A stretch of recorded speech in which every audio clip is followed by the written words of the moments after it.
Friends, welcome back to our YouTube channel. अभियोक्ता बुद्धिमत्ता चाचनी परीक्षा लामनी वर्ग यानी सेकंड टीआईटी एग्ज़ाम जो है वो थोड़ा आगे गया है। तो जैसा कि आप सब जानते हैं कि एजुकेशन डिपार्टमेंट मंत्रालय की जानिब से जो है हमारे एजुकेशन कमिश्नर विशाल सोलंकी साहब को फरवरी में एग्ज़ाम लेने की जो है परमिशन दी गई थी और उन्हें फरवरी में एग्ज़ाम का सेकेंड टेट एग्ज़ाम का ऑर्गेनाइज़ किया जाए, इस तरह का एक लेटर 15 नवंबर को निकाला गया था। लेकिन महा टीईटी का जो स्कैम हुआ है उसकी वजह से ये सारा टाइम टेबल के अंदर चेंजेस हो गए और अब ये एग्ज़ाम फरवरी में लेना पॉसिबल नहीं था। इसलिए इस एग्ज़ाम को अब एजुकेशन कमिश्नर ने अप्रैल तक लेने की उनकी तैयारी है, ऐसा बताया है। तो उसके लिए पहले एजुकेशन कमिश्नर साहब ने परीक्षा परिषद को इस एग्ज़ाम लेने की जिम्मेदारी तकरीबन दे ही दी थी और ऑफलाइन एग्ज़ाम लेने का उनका पूरा इरादा था। लेकिन जैसे ही महा टीईटी का जो स्कैम हमारे सामने आया है, पूरी स्टेट के सामने आया, तो उसको देखते हुए उन्हें अपना इरादा अब जो है वो चेंज करना पड़ा है और अब ये एग्ज़ाम परीक्षा परिषद नहीं लेंगी, इस तरह की उन्हें बाकायदा क्लेरिफिकेशन देना पड़ा। क्योंकि बार बार ये क्वेश्चन उठ रहा था, ये सवाल उठ रहा था सभी का कि जब महा टीईटी के अंदर स्कैम हो सकता है, महा टीईटी के अंदर जब मार्क्स बढ़कर बच्चे पास हो सकते हैं, तो सेकंड टीआईटी जो होने वाला है परीक्षा परिषद की जानिब से वो किस तरह से पारदर्शक होगा। तो इस सवाल को जहन में रखते हुए और स्टूडेंट की डिमांड को देखते हुए जो हमारे एजुकेशन कमिश्नर है उन्होंने ये फैसला लिया है कि अब ये एग्ज़ाम हम परीक्षा परिषद को नहीं देने वाले और परीक्षा परिषद ने भी कह दिया है कि ये एग्ज़ाम हम कंडक्ट नहीं कराएंगे, क्योंकि ऑलरेडी परीक्षा परिषद का जो नाम है वो बहुत ज़्यादा डैमेज हो गया है ये महा टीईटी की स्कीम की वजह से।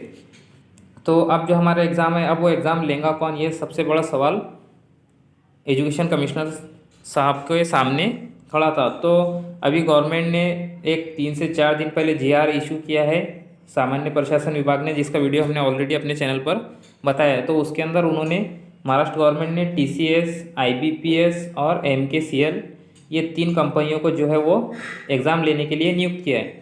तो जो स्टूडेंट्स है उनका कहना यही है कि इसमें से जो आईबीपीएस है और टीसीएस है, ये कंपनी दोनों नामांकित है और पारदर्शक है और ये नेशनल लेवल की कंपनी है।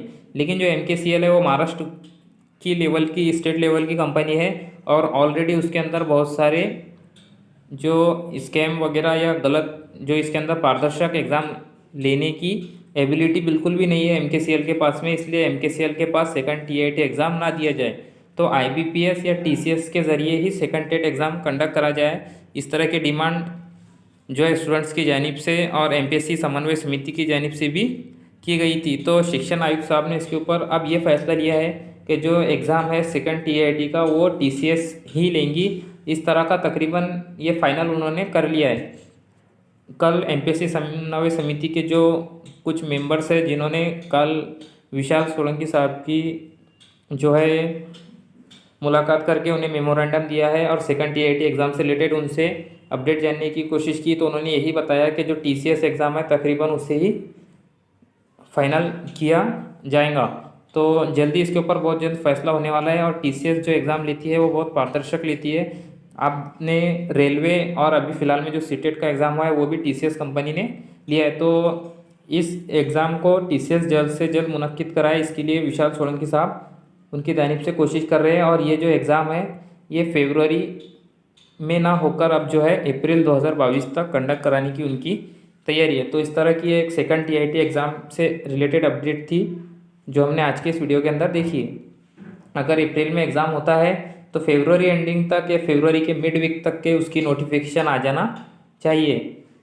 अगर फरवरी एंडिंग तक की भी नोटिफिकेशन नहीं आती है तो फिर ये एग्ज़ाम और अप्रैल के बजाय थोड़ा मई के अंदर जा सकता है। तो ये एक अपडेट थी सेकंड टीआईटी एग्ज़ाम से रिलेटेड और अब जो एग्ज़ाम है वो हमारा टीसीएस ही लेंगे, इस तरह तकरीबन ये फाइनल ही हो गया है।